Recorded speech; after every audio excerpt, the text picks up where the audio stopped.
Welcome to Wally's Nursing Videos. Today we will discuss pediatric endocrine health issues. I hope the following serves as an aid in your nursing studies. The endocrine system exerts a pervasive influence on numerous physiological processes, encompassing growth and development, metabolic activities crucial for fluid and electrolyte balance and energy generation, sexual maturation and reproductive functions, as well as the body's response to stress.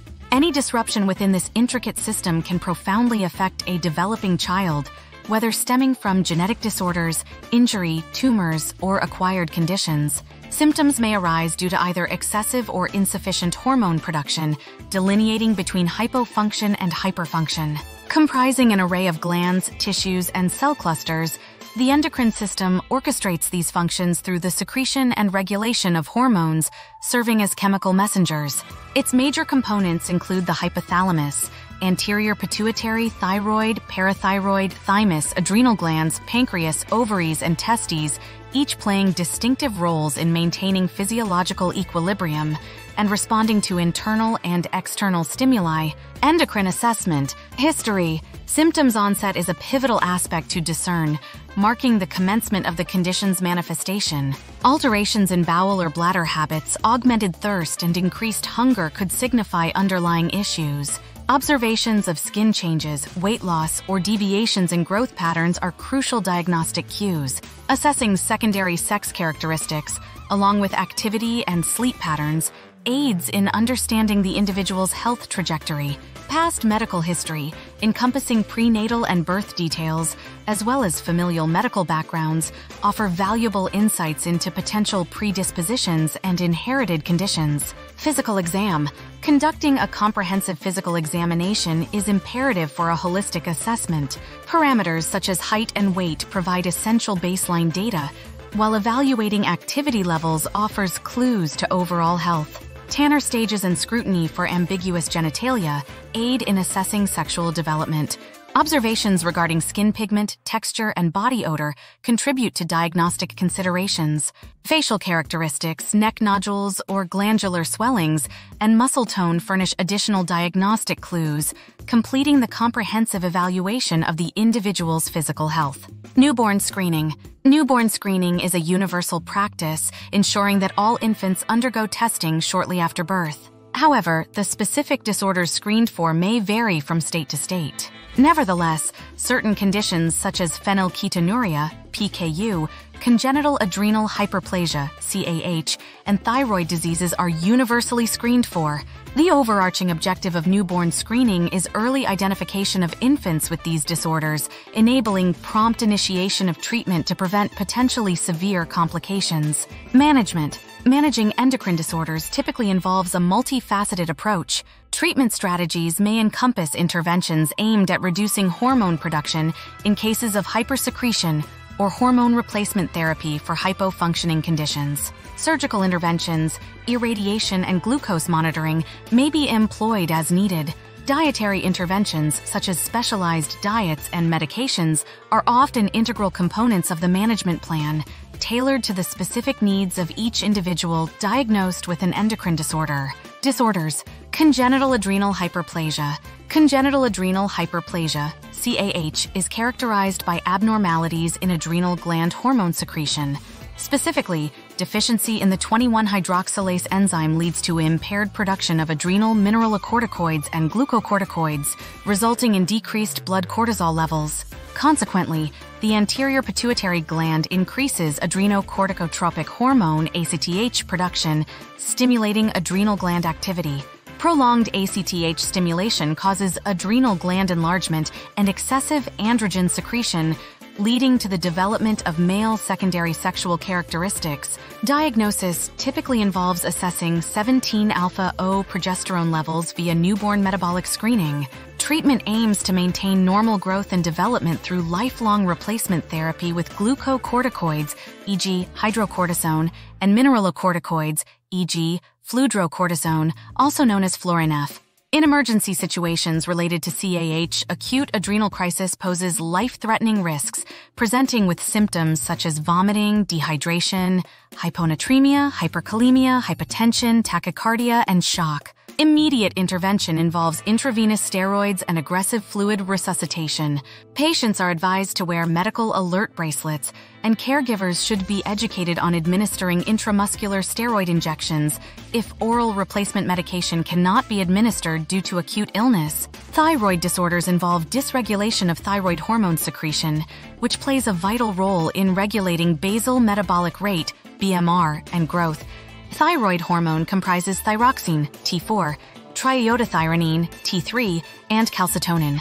Disorders may manifest as hypothyroidism or hyperthyroidism, potentially involving disturbances in thyroid-stimulating hormone, TSH, secretion. Management strategies for thyroid disorders vary depending on the specific condition and may include medication, dietary modifications, or surgical interventions to restore hormonal balance and alleviate symptoms. Congenital hypothyroidism. Congenital hypothyroidism arises when the thyroid gland fails to produce adequate thyroid hormone, leading to low circulating levels of T3 and T4. Laboratory results typically reveal elevated levels of TSH and diminished T4. Timely identification is crucial for optimal development, as transient congenital hypothyroidism can be potentially fatal, particularly when the infant becomes reliant on maternal thyroid hormone supply post-birth, which ceases upon termination of the maternal supply. The condition may present with life-threatening symptoms including poor feeding, lethargy, prolonged jaundice, respiratory difficulties, constipation, and the development of a large goiter, which can obstruct the airway. In newborns with congenital hypothyroidism, physical examination may reveal characteristic features such as a depressed nasal bridge, short forehead, puffy eyelids, enlarged tongue, thick, dry, mottled skin, hyporeflexia, hypothermia, bradycardia, and hypotension. Failure of the posterior fontanelle to close by 3 months and delayed development of the nervous system may also be observed, potentially resulting in severe cognitive impairment. Management of congenital hypothyroidism involves conducting newborn metabolic screening, with any positive results necessitating further evaluation to confirm TSH, T4, and T3 levels. Treatment goals focus on achieving normal growth and development through lifelong replacement therapy with levothyroxine, Synthroid, with dosing adjusted based on weight until reaching adult weight. Families should be educated on medication administration and the importance of adherence to treatment protocols. Juvenile hypothyroidism. Juvenile hypothyroidism may be congenital or acquired, stemming from deficiencies in thyroid hormone secretion and influenced by factors such as iodine insufficiency, autoimmune conditions, infections, radiation, or thyroidectomy. Physical examination findings may include decelerated growth, constipation, sleepiness, cold intolerance, goiter, hypotonia, edema, weakness, and dry, cold skin. Management strategies entail consistent administration of Synthroid at the same time each day, monitoring heart rate and rhythm prior to dosing, assessing growth, vigilance for signs of hyperthyroidism, and close monitoring of thyroid function tests.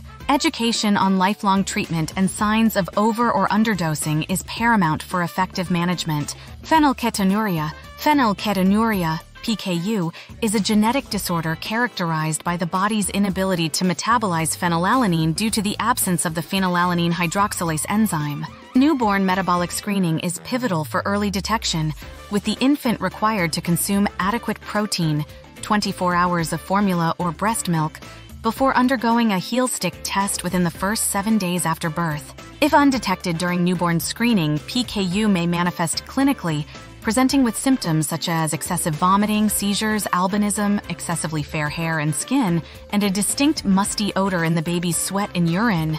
Management of PKU involves a PHE-restricted diet supplemented by a medical formula containing amino acids and other essential nutrients. Regular monitoring of phenylalanine levels throughout the child's life is crucial, as children born to women with PKU may be at risk of congenital defects and cognitive impairment unless the mother adheres to a low phenylalanine diet after conception.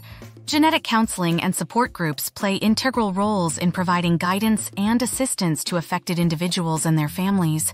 Nursing considerations for PKU include comprehensive patient education, emphasizing the importance of abstaining from breastfeeding and avoiding foods high in phenylalanine, such as high-protein foods and aspartame. Instead, encouragement should be given to consume fruits, vegetables, and certain cereals while restricting intake of certain starches. Referrals to specialists in nutrition and genetics may be necessary to ensure optimal management and support for individuals with PKU and their families. Growth hormone deficiency disorder. Growth hormone deficiency disorder, GHDD, manifests as a condition where children exhibit either very short or very tall stature, although in most cases, these variations align with familial patterns and do not indicate underlying health issues. Monitoring growth rate becomes pivotal, with emphasis placed on growth charts to assess developmental progress. Various factors, including systemic diseases, endocrine disorders such as hypopituitarism, congenital conditions, and idiopathic causes, can contribute to growth failure and short stature. In diagnosing GHDD, suspicion arises when there is a consistent decline in height measurements relative to increasing weight-to-height ratio. Radiology studies, specifically bone age assessment through left-hand wrist X-rays to examine ossification centers, aid in confirming the diagnosis. Treatment typically involves administering growth hormone replacement therapy, with dosages adjusted based on individual needs and response to therapy. Continuous monitoring of growth parameters and bone age guides treatment decisions, with adjustments made as necessary. Education regarding treatment administration, potential challenges, and discontinuation criteria is essential for patients and caregivers. Addressing growth disorders also involves assessing bone age through comparing X-rays of epiphyseal centers with age-appropriate standards. This aids in understanding the developmental trajectory and identifying any discrepancies that may warrant further evaluation or intervention. Growth hormone deficiency disorder, GHDD management entails various considerations beyond medical treatment. While administering growth hormone replacement therapy is central to management, other factors require attention. Identifying children with growth problems is crucial, highlighting the need for comprehensive evaluation and diagnosis. Providing adequate family support is essential, as is addressing the child's body image concerns, particularly in cases where short stature may affect self-esteem. Preparing the child for daily injections, a common aspect of treatment involves education and support to ensure compliance and minimize discomfort. However, it's important to note that treatment can be expensive, necessitating financial planning and assistance where available. Offering appropriate education about the disorder, including teaching caregivers how to mix growth hormone powder and providing ongoing evaluation and support, is vital for successful management and optimal outcomes. I hope you've enjoyed this video and continue to like, share, and subscribe to stay updated on all content.